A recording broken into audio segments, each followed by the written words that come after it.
Azad Samaj party Kanshiram व Bhim army एकता mission द्वारा स्वागत समारोह एवं कार्यकर्ता सम्मेलन का आयोजन नगर पालिका परिषद के बड़े मैदान में किया गया।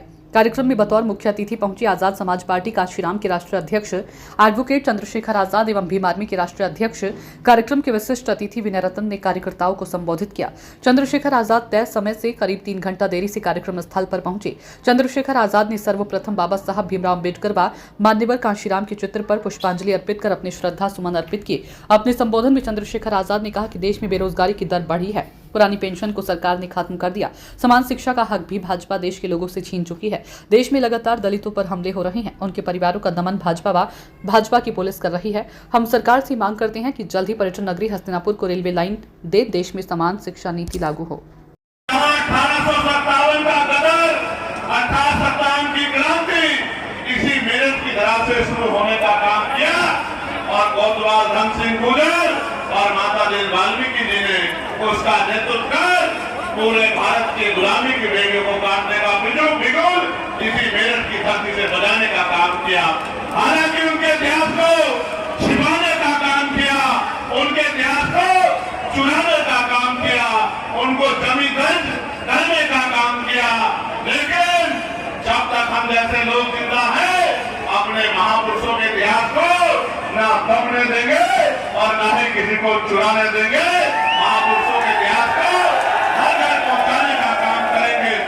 जिन कोतवाल सिंह धन सिंह गुजर को, इनके इतिहास को, उनके बलिदान को, मेरठ के संघर्ष को दबाने का काम किया, आपके भाई ने पार्लियामेंट में उसे महापुरुष जिसने बलिदान का इतिहास लिखा, कोतवाल धन सिंह गुजर के लिए भारत रत्न देने की मांग की और गुर्जर रेजिमेंट को बहाल करने की, गुर्जर रेजिमेंट को बनाने की मांग की।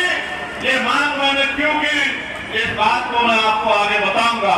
सम्मानित साथियों, नौजवानों का जो जन सैलाब में देखना, मैं मानता हूं उनको कोई आंधी तूफान नहीं रोक सकता है, उनको कोई गर्मी नहीं रोक सकती है, उनको कोई सर्दी नहीं रोक सकती है।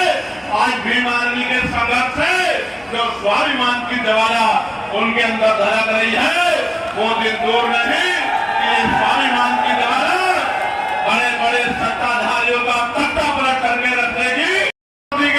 मैं उनको भूल सकता हूँ, मेरे खून से होली खेल के मेरे ऊपर गोलियां चला के मुझे मारने का प्रयास किया गया, मैं उसको भूल सकता हूँ। लेकिन आपकी पीठ पे जो लाठियां पड़ी है, उनको ये चंद्रशेखर आजाद भूलने वाला नहीं। इस रैली को करने का भी एक मकसद है, इस रैली को मेरठ में करने का भी एक मकसद है।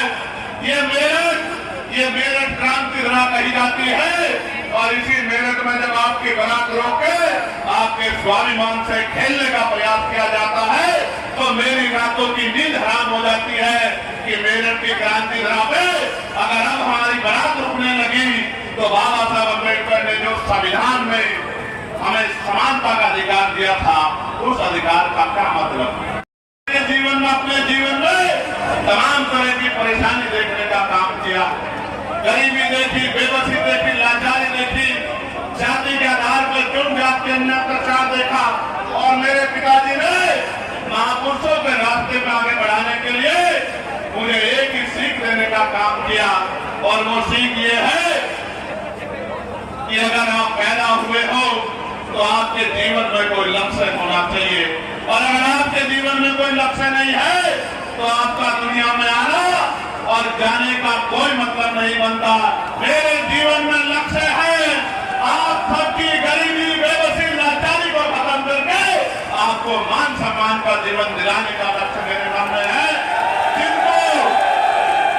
जिनको कमजोर समझ के कुचलने का काम किसानों को, मजदूरों को, नौजवानों को, महिलाओं को देश की सत्ता में बैठे लोगों ने किया है, उनको मुख्य धारा में लाके और भौतिक सुविधाएं, मौलिक सुविधाएं, बुनियादी सुविधाएं के घरों तक पहुंचाकर और उनको मान सम्मान का जीवन दिलाना ही मेरे जिंदगी का लक्ष्य है।